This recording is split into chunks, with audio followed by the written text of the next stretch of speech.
Hi guys, my name's Theo and welcome to Studio Crete, the show that explores arts and culture through a Cretan perspective.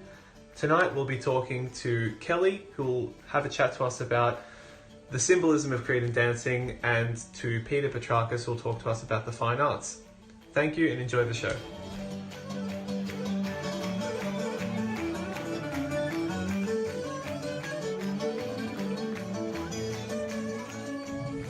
The next thing I'd like to discuss is why certain dances are danced during particular occasions.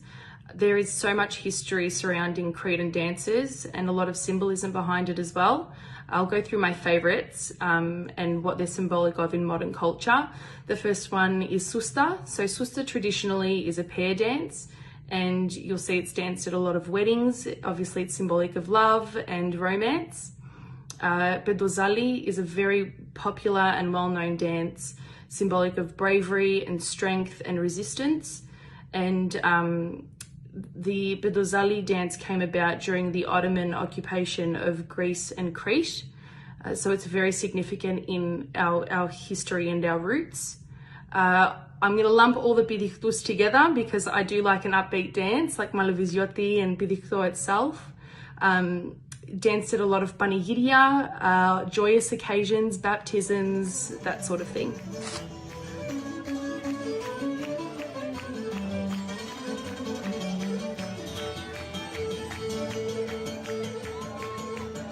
G'day guys, welcome to another episode of Studio Crete. My name is Manoli and I got Peter joining with me today. How you going, Peter? Good. Hey Manoli, how you going? Yeah, really well. Look, thanks for joining us on the episode today. We've brought you on to talk about arts from the Cretan perspective, and you're an awesome member of the community. You've done some volunteer work and you're also really active in the arts world as well. So for those of our audience who don't know you, would you mind describing yourself and giving them a bit of an insight? Yeah, sure. So I suppose I started off doing fine art at uni. So I specialized in contemporary painting, and then I went on to do my honors in the same area. And now I'm just about to wrap up my master's in arts and cultural management to kind of move a little bit more into the museum sector. Cool. I mean, that's quite a big distinction as well, moving from fine arts into more kind of a curator kind of role. Could you kind of describe what your professional creative experience has been like, straddling those two worlds, and how that's evolved? Look, to be honest, I think that I started off initially wanting to get into curation when I was in high school, which is probably a bit weird to want to do. But anyway, that's what I really wanted to get into. And then I kind of found that curation and fine art practice is actually really connected.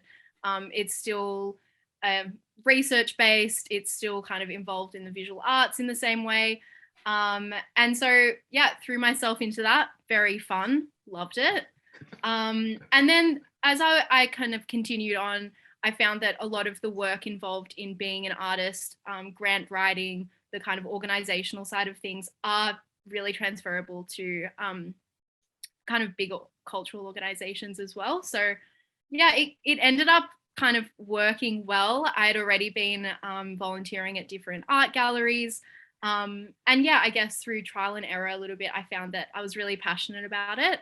And yeah, I think that fine art, whoever, may be watching might be an artist or is creative in some way. And I think that it's just more of a life practice that you do. And it's up to you how much time you want to spend doing it. Yeah, that's really cool. On the curator point, actually, I know that you actually find yourself working with the Hellenic Museum now. Can you tell us a bit about that experience? Okay. So I'm interning at the Hellenic Museum, and yeah, I'm working with the head curator and the kind of development area as well. So that has been the best experience, especially over the lockdown period. The team is fantastic. And to be honest, I'd always really liked the idea of the Hellenic Museum, but I hadn't been involved. I'd probably gone once. Which isn't a great look, but I think that, yeah, I'm really keen on helping bridge, people our age to go to that museum a little bit more. And they've got a really kind of exciting program of events and new commissions coming up. So I think it's just going to be a really great hub for our community and Phil Helens and whoever is interested, because it's a really cool museum. Yeah, I really like that word hub, actually, because I've only been to the Hellenic Museum twice. The first time was with my Greek school and we walked through the gallery. And the second time I went with my family and we actually saw an old black and white Greek film. And even that expanded my mind about what a museum can be. It's not just a place to look at pictures, but to kind of experience different forms of art. And I know it's just a movie, but I found that really cool. Yeah, and I think that it's also a place of gathering and sharing experiences. So I think that, yeah, it's kind of developing now into something that's a little bit bigger. And yeah, I think it's going to be a really exciting kind of couple of years ahead. Yeah, I don't know. I think that like they have a summer cinema program, which is awesome. And I guess like they have a new curator at the moment. So she's kind of got her vision and it's super exciting. No, that's really cool to hear. It sounds a little bit like the Cretan Club, how it's a hub for people to gather and I guess in a way explore and share identity, which is pretty cool. 100%. And I think that, you know, I think bridging those communities is really important because, yeah, you should definitely be hanging out at both the Cretan Club and the Hellenic Museum. Taking a step back, you were saying how early on you kind of discovered that bridge between curation and fine art. And I know that like you have been a really incredible artist and you continue to be a producer of some really cool work as well. Could you describe for the audience a little bit about your art? What do you like to get involved with? So I started painting at uni and at first it was just like super expressive, just kind of playing with paint and what it does. And then after honours, I found that I was taking a lot more kind of symbols and almost like iconography that I was familiar with through engaging with like cultural material. And when we say like kind of Cretan, I think that, you know, it's super loose just because of the nature of travel and everything. There are a lot of symbols and, you know, whether it's like floral kind of drawings or things that we see in architecture, you can see them in Egypt, you can see them all around the world, but they're kind of these shapes and forms that reappear over hundreds of years, thousands of years. And I think it's so interesting to re-engage with shapes that, you know, people seem to keep being drawn back into, whether it's, you know, your daggy 1980s fence in the suburb using the same forms as like these incredibly ancient structures. So like, I think though working with those kinds of forms has been something I've been doing a lot more recently. So I think that, yeah, re-engaging things and of course, like visually, I don't want to say it's random, but the more you paint, the more you kind of fall into things that you like, colors that you like. Because you're exploring different themes and seeing how different combinations work or don't work together. It's a constant experimental process kind of thing. That is at the core of what I've been doing. And I'm really interested in kind of overlapping timelines.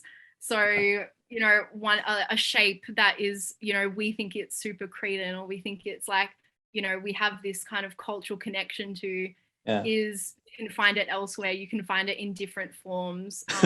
Well, one example that I think of that always sits with me, I love walking the streets and finding a bit of a wog job of a house where you see plaster ancient columns, and you know that that's a migrant who wants to capture a bit of home. But I think about that as playing with form and playing with time a little bit as well, because they're drawing on ancient stuff and something that they find beautiful. But you have someone walking by who might not have the context and they see that shape or they get confused by why is this here now? But for me, it just shows how playing with shape is in so many aspects of our lives. And it's quite interesting that abstract art isn't that abstract because we're always doing abstract playing around with our own designs in our own lives. 100%. I think that like abstraction is everywhere, and that's why sometimes being, out in the world can be really overwhelming, I think, visually sometimes. For the layperson who's looking at abstract art, then how would you kind of advise them to approach it and appreciate the form? Are there things that people, when they're looking at a painting, should think of or consider? Okay, so I think that if you're interested in engaging with art, maybe in a way that you hadn't before, I think it's just important to react as you like. It's okay not to like something. It's okay to spend, more time in front of one artwork than another. And I find like just, enjoy it. Sometimes I personally like picking apart paintings and working out how it's made and looking at the side and, but you don't have to do that. I think that especially with abstract art, it can create a feeling. And the same way that you listen to music or even like watch a sporting match, you can get lost in it in very much the same way. And as well as that, sometimes to comment on music or to comment on sport, you kind of feel like you have to be a professional or like know the terminology. But I think that when you're engaging with artwork, it has to, like, you just have to let yourself enjoy what you enjoy and be curious. Yeah, I mean, I think that if you're Greek, if you're Cretan, I think that art is absolutely in our blood. In terms of like crafting culture, we're so respectful with objects, even from within the church, from in our homes. I think that we have this kind of experience of being able to really acknowledge objects and have that kind of feeling. I don't know if that makes sense. No, I think it does. I mean, art is kind of entrenched in so many aspects of Greek life and Cretan life. And without realizing it, we do kind of have this great respect for objects, whether it and art. I mean, living in Australia, for example, seeing the rarity of iconography, for example, is always very stark for me, because it seems like a secret appreciation. But yeah, you ever meet a Greek, they'll always have an icona in their house or something that they can share and appreciate in something that they're familiar with. And for me, that's just one example of what you're talking about. It's this deep appreciation. Absolutely. It's kind of rooted in the culture. Yeah, and I mean, even icones are abstract. Like they're abstractions of the situation of the life. Absolutely. Yeah. So like, and it has figurative elements. The coloring is different to real life. There's text as well. So I think that, around us, like even in our homes, the way that we hang pictures, the way that we arrange our furniture, like you do it in a certain way to make you feel a certain way. Yeah. And it's exactly the same way, art is positioned in a particular way to, elicit a feeling. So I think that, yeah, it's interesting. Sometimes if you go to maybe like your family's studio, like you go into an old home and it feels like an artwork sometimes, just because it feels like removed from reality a little bit. We might just leave it on one last question then before we wrap it up. Yeah. What's the most Cretan thing in your house? Oh, well, I'm glad you asked me that. And after doing a little whip around, yeah, it had to be this. Anyway, That's my little Cretan knife. Honestly, my dad gave me like a bunch of little Cretan things. He was like, oh, you want Cretan? Oh, you want this? Oh, you want this? And I was like, whoa, I just need one thing. Peter, that was awesome. Thanks for being on the episode. Is there anything you want to say for the audience before we let you go? It's been a pleasure. I'm so excited that you're doing this. It's fantastic. If there's anyone that is watching who wants to have a chat about art, who wants to have a chat about the cultural sector, I do not mind. Hit me up. And yeah, I'm always happy to connect with whoever, would like to. Yeah. Awesome. Thanks, Peter. right, Really thanks, appreciate Ollie. it. See ya.